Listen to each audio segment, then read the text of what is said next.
Hello, Aquarius. It's OMG Tarot, and this is your Someone Secretly Talking About You tarot card reading. Aquarius, the only sign that I'm like, when you guys click on this reading, you're not like, oh, what? Someone's talking about me? Really? You guys aren't all bent out of shape. You're just like, your arms are folded, and you're like, all right, let's see what they have to say. What do they say? What they say? I don't really care. But what they be saying. It's for your amusement, which it should be. Right, Aquarius, let's have a look at who. Using the astrology reading cards, and then we're going to look at the details. Using which deck? We'll use the Angel Tarot. Alright, less luck. We got Pisces energy. Pisces talking about you, Aquarius. The energy is wistful, endlessly loving, compassionate, and forgiving. It confuses and softens resolve. Lovey-dovey Pisces, eh? Then we have Libra. The energy is diplomatic and gracious. It seeks harmony and balance in relationships. Already we're having romantic vibes talking about you. Then we have Aquarius. And I'm telling you, almost every one of these readings is getting this whole mirroring thing where you get your own sign.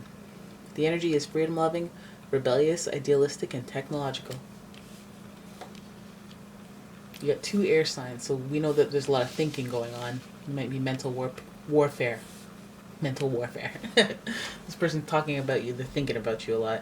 They're communicating about you. And if Pisces has its influence, we know that the feels are involved. The feels. And Libra is associated with Venus. We also know the feels are involved there. Romantic feels. So let's have a look at your spread and figure out what's going on, because, yeah, I want to know more. Heck yeah, I want to know more.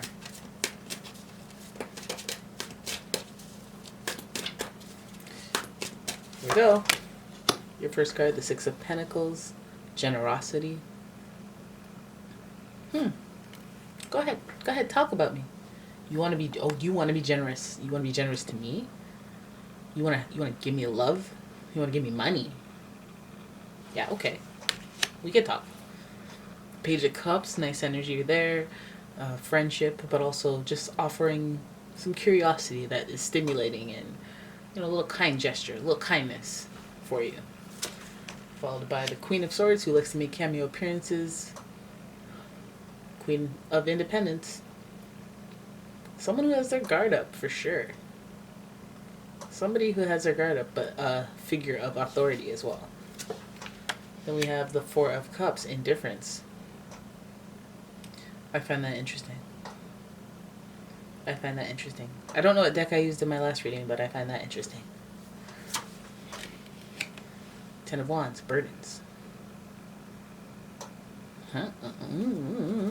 So I feel like this person that's talking about you obviously cares about you, obviously has great love for you, obviously thinks about you, and maybe the way that they're going to have to speak to you about something later. Because we see the generosity of this person. Maybe this person's already very caring. They extend themselves a lot to you. Maybe, they're talking about you because they may be overextending themselves, or they may be... This reminds me of situations where they believe in you for a while and they put up with your... I don't know, when somebody believes in you and you struggle, and then they're understanding, and then you struggle and they're understanding, and after a while they get like, listen, you gotta I can't keep doing this with you. I feel like some of that energy is coming through there. But it does, the cups, there's a lot of cups, so there's sensitivity and there's caring involved. So this person's, it could be family, it could be somebody that you're in a relationship with, friendship, somebody that cares about you, that has been generous. And so Page of Cups and the Queen of Swords, just to get... I feel like the person that is being generous towards you or offering a helping hand in some way, whether that's their time or their resources, I feel like they're slowly becoming hardened about it, having to place some boundaries because of their generosity. I think what started as a kind gesture, they may be feeling resentful for. Maybe that's why they're talking about you. We go from independence to indifference, which is interesting because this is when you're emotionally just stunted and you're like, this situation doesn't satisfy me anymore. So again, it makes me feel like this Queen of Swords energy comes up because it's just like either it's like those episodes of Seinfeld. Either you didn't say thank you enough, or they feel you're taking it for granted, or you're milking it or something. But either way, whatever kind gesture they were putting towards you doesn't feel as kind anymore. It doesn't feel, they feel like either you became dependent on them or you became less grateful or something. But they don't feel as happy to do it for you, and it feels like a burden. So I don't know if you guys are living with someone's helping you out a bit. I feel like independence is the theme because there may be somebody who's codependent and one person not here for the codependence, or like just like, hey, you need to help yourself kind of energy. And this Queen of Swords is like, listen, I might have to cut you off just so that you'll spread your wings and fly. It may not even be malicious. It might be because of indifference more than anything. Indifference because now you're starting to become a burden. It's like, you can stay for 2 weeks and then you stay for months, and then they also eat out your food. So you're like, okay, no, I don't want to do this anymore.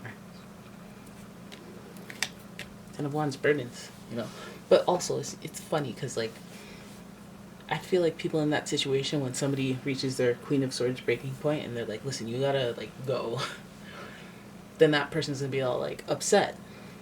Whereas I've actually been in this situation with family. And when that person wanted me to leave, I was just like, you know what? I can't believe you even let me stay. Thank you so much. I'm out of here. But thank you. Thank you. But it must have been... It sucks when you get to that point. So, I mean, if you're putting somebody else through that point, or they're putting you, who knows, it could be vice versa. And that's why they're talking to you, because you're putting them out. That would be nice. Get up out my house. You don't pay my light bills.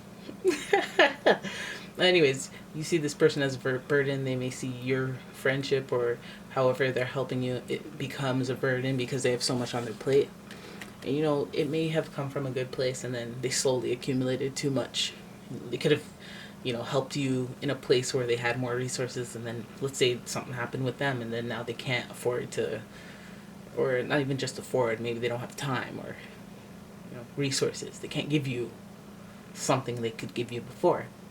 And, also they could be really secretive about it because of their independence. Let's say that they lost their job and they don't want to tell you. And then all of a sudden they're like, nah, I can't go out for lunch. And you're like, why? All those times what? Why not? It's none of your business. Oh, you're just being testy. But anyways, this reading, I'm just dragging it out at this point. Really, I like the reading. I like what you guys got here because, like, you're talking about me, but we're talking about somebody who did kind things, and these are like the situations in life, the sword situations. They're like the parts of life that you kind of have to do. You kind of had to fire that guy. You kind of had to cut that person off. You kind of had to, like, when you have to make the executive decision, you need to channel and summon that Queen of Swords energy. But that energy doesn't necessarily, I mean, it cuts on the surface, but it teaches you a valuable lesson. Both people, right? So there it is. That is your reading. I hope you guys enjoyed it.